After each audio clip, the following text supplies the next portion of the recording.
Alhamdulillah baik. Saya ucapkan terima kasih atas kesediaan waktu Bapak Ibu untuk hadir di sini. Ini dalam rangka ini saya sebagai praktik baik implementasi OJL 7 WKIPA. Di sini kami mendapat tugas untuk mengimplementasikan kepada siswa itu ada 2 jurus yang diambil atau dipraktekkan ke siswa. Nah, yang pertama ini saya ambil jurus kedua. Jurus kedua itu tentang bagaimana mengelola emosi. Nah, ini situasi awalnya kenapa saya pilih ini? Karena ditemukan 2 kejadian serupa dalam 2 minggu terakhir sebelum pelaksanaan bimbingan kelompok, yaitu kesalahpahaman sehingga terjadi bullying verbal. Yang pertama kemarin ada anak kelas 11 yang gara-gara saling lewat, bersenggolan. Nah, itu sudah ada di atas antara kelas 10 sama kelas 11 itu karena kesalahpahaman. Nah, yang berikutnya ada kelas kuliner sama di kafe. Sampai anak kuliner ini tidak berani keluar dari kelas. Kemarin itu dibawa sama guru kuliner Pak Yogi ke BK, anaknya nangis di kelas. Ditanya kenapa? Ternyata takut keluar kelas karena kayak kucing sama anak di kafe. Ternyata gara-gara sepele sebenarnya. Padahal tidak kenal. Saya tanya, kenapa Mbak? Apakah karena kamu mungkin mantanmu pacaran sama anak di kafe? Ini tidak, saya tidak kenal. Nah, seperti itu. Terus akhirnya saya lakukan bimbingan kelompok. Atau saya panggil anak yang di kafe itu, katanya itu yang anak kuliner. Kalau lihat itu gak ngenai, seperti itu, gak ngenai. Terus akhirnya dia itu ngomong ke teman-temannya sehingga kayak bola-bolaan gitu loh Bapak Ibu. Ternyata kalau dilihat secara fisik, memang anak kuliner itu fisiknya makanya memang lebar. Nah, memang pandangannya kenyataan seperti itu. Jadi di sini kan ada kesalahpahaman, Jadi anak-anak terlalu cepat mengambil kesimpulan kayak enggak enak, jadi kurang bisa mengontrol atau mengatur emosinya dengan baik.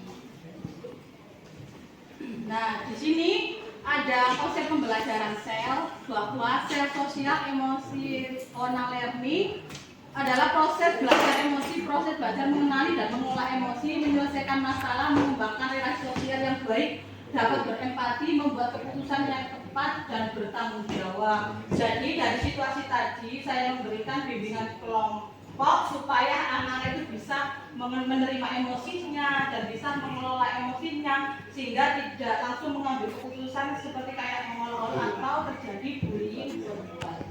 Bullying verbal. Nah ini ada teknik-tekniknya, mungkin Bapak Ibu lagi emosi bisa dipraktekkan nanti di rumah. Emosinya harus bisa mengendalikan diri dengan rumus caranya. Apa? Ini diterima. Tarik nafas dalam-dalam, jangan tolak emosi yang kamu rasakan. Semakin kamu menolak, maka semakin tidak siksa. Yang kedua, amati bagaimana reaksi yang terjadi di dalam kepalamu, apakah marah, sedih, atau takut. Nikmati dengan duduk diam dan tetap tenang dalam kendali. Yang yakini bahwa kamu lebih hebat nih Bapak Ibu, salah ketik dan kuat daripada emosimu. Yakini kamu yang pegang kendali, jangan kamu yang dikendalikan emosi. Dan yang terakhir, aksi. Setelah semua terkendali, lakukan tindakan atau respon positif. Lihat rumus ini, ada rumusnya Bapak Ibu. E-message. Rumusnya? Nah, rumus ini. Saya matematika. Misalnya saya merasa saya merasa jengkel saat kamu menyerobot antrian saya. Saya berharap ini di perilaku yang datang dalam kalimat positif. Kamu bisa mau bersabar untuk antri. Nah, jangan seperti itu. Ini merupakan salah satu contoh rumusnya. Jadi emosinya dikenali dulu, terus dijelaskan perilaku dasarnya seperti apa dan harapannya seperti apa, seperti itu.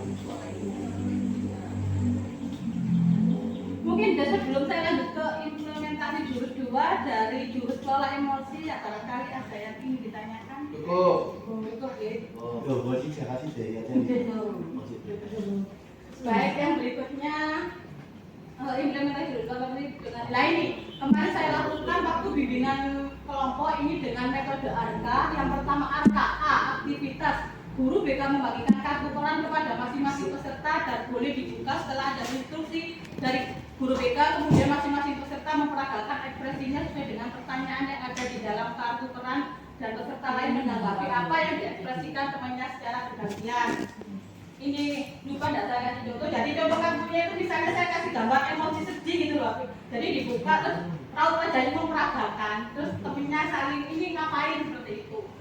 Terus yang berikutnya refleksi, guru BK memberikan lembar yang berisi sebuah kasus dan dibacakan oleh salah satu peserta dan semua peserta saling menanggapi dari kasus yang ada setelah menerima materi yang diberikan oleh guru BK. Yang tanya konseptual, guru BK menampilkan ini materinya, Bapak Ibu konseptual. Guru BK menampilkan materi PowerPoint tentang materi yang diberikan dan diberikan sesi tanya jawab. Dan yang terakhir, aktivitas mengajak murid lebih mengenal dan mengelola emosinya dengan baik sehingga dapat menyesuaikan ekspresi perasaan diri dan orang lain secara tepat untuk menyelesaikan konflik. Berikutnya menanyakan kepada masing-masing peserta apa yang akan dilakukan jika sedang menghadapi konflik yang mengganggu kegiatan sehari-hari. Nah, kemarin setelah dipertemukan antara kedua belah pihak, akhirnya mereka saling memaafkan karena memang yang si kuliner memang matanya lebar, blolok gitu loh. Dia lihat memang seperti itu, jadi kan mereka nggak kenal, jadi kan akhirnya dia bisa mengambil kesimpulan kalau ada apa-apa harus dibicarakan baik-baik, ngomong empat mata kan gitu ya Bapak Ibu. Nggak mau bolong-bolong, dibicarakan dulu empat mata, baru bisa diselesaikan masalahnya. Nah, kesimpulan dari implementasi jurus 2 atau kelola emosi yaitu dari 6 siswa yang sudah melaksanakan dengan kelompok didapatkan hasil bahwa 6 siswa mempunyai pemahaman emosi yang cukup baik, masih cukup, perlu dibimbing. Nah, ini sudah selesai. Mungkin ada masukan atau pertanyaan Bapak Ibu?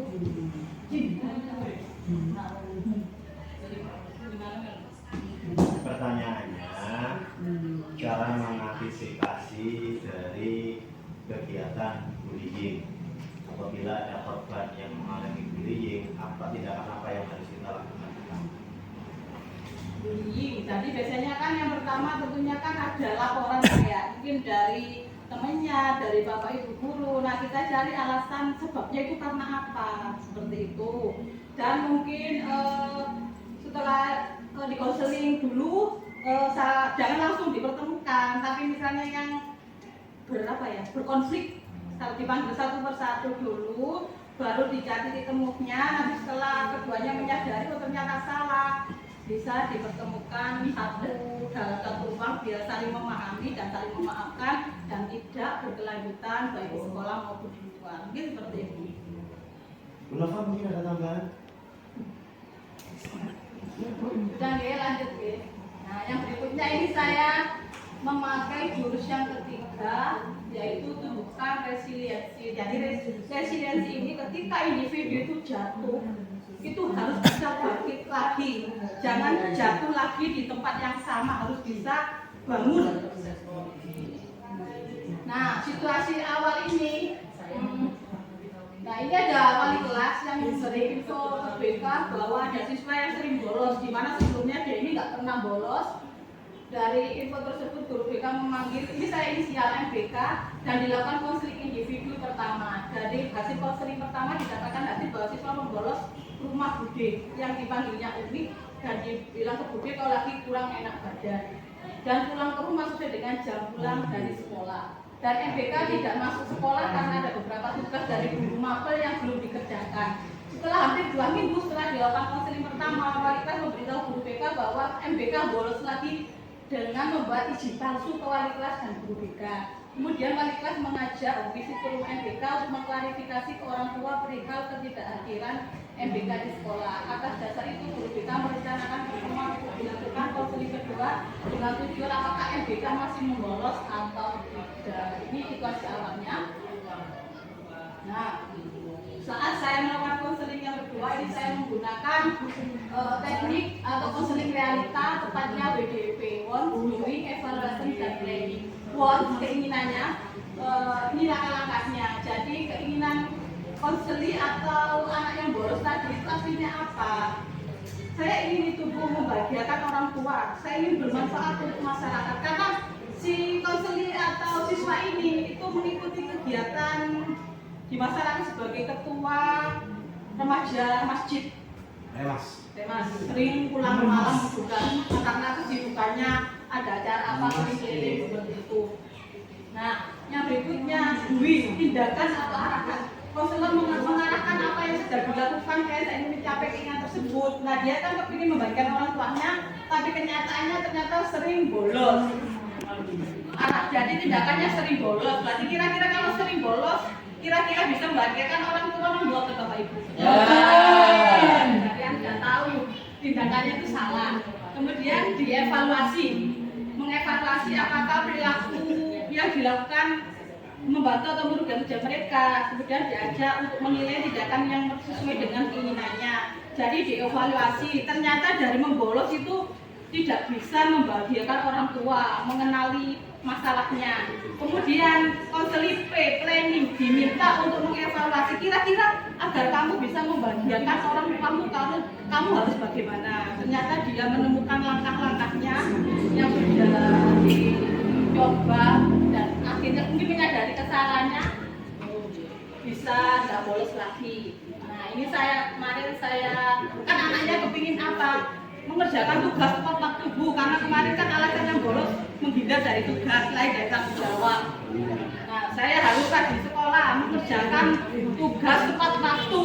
Nah, ini kan misalnya diawali dengan apresiasi. Saya membuat apresiasi gini, bagus kamu mempunyai rencana yang bagus untuk mencapai harapan kamu ingin membahagiakan orang tua maupun di masyarakat kepingin berguna untuk masyarakat. Di tengahnya dikoreksi, jadi nanti dari dikoreksi tadi kan sudah salah, yang sudah dilakukan itu salah, jadi dikoreksi itu sekarang sudah salah dilakukan, harapan apa keinginannya dicoba dulu dan diakhiri dengan apresiasi. Dan ini saya yakin misalnya apresiasi kamu bisa melakukannya seperti itu Bapak Ibu.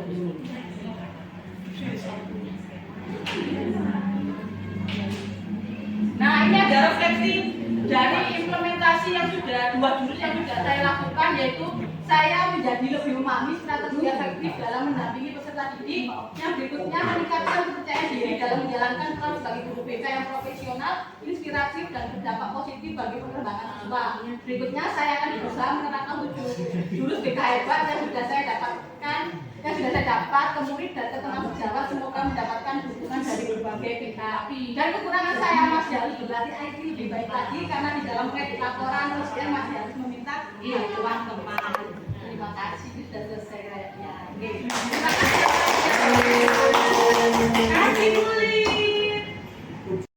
Assalamualaikum warahmatullahi wabarakatuh. Saya Nova Chandraning Tias dari SMK Negeri 2 Sukoharjo mengucapkan terima kasih yang sebesar-besarnya kepada Ibu Lidiawati selaku guru BK SMK Negeri 2 Sukoharjo yang mana telah berbagi praktik baik mengenai 7 jurus BK hebat. Saya mendapatkan pencerahan tentang jurus 2 yaitu kelola emosi dan jurus 3 yaitu tumbuhkan resiliensi. Yang mana 2 hal tersebut sangat relevan dengan kami selaku guru dan pembelajaran sehari-hari untuk anak-anak. Terima kasih. Wassalamualaikum warahmatullahi wabarakatuh.